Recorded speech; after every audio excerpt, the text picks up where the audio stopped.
தூதுவளை தொகையில் அரைக்க போகிறோம். அதுக்கானது பொருள்லாம் என்னென்னது பார்த்துக்கலாம். இது தூதுவளை இலை,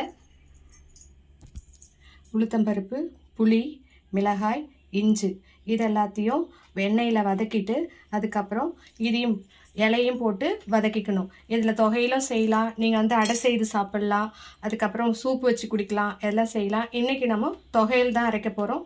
வாங்க பார்க்கலாம். உளுத்தம்பருப்பும் பெருங்காயமும் கொட்டிக்கலாம்.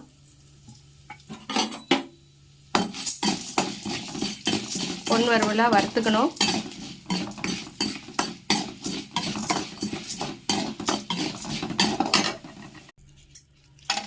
மிளகாய் போட்டுக்குங்க.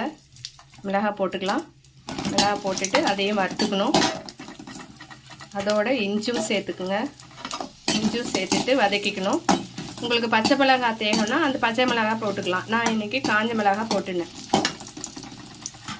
அதுக்கப்புறம் புளியும் அதிலே போட்டுடுங்க. அதில் சாஃப்ட்னஸ் வந்துடும். அப்போ அரைக்கிறதுக்கு ஈஸியாக இருக்கும். அதனால் நான் புளி அதில் போட்டு வதக்கிக்கிறேன். மிளகாயெல்லாம் வதங்கிடுச்சு. இப்போ நம்ம தூதுவளை இலையை போட்டுக்கலாம்.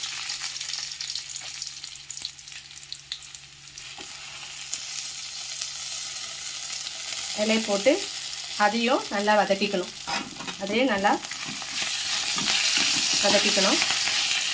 வதக்கிட்டு மிக்சியில் போட்டு கிரைண்ட் பண்ணிக்கணும்.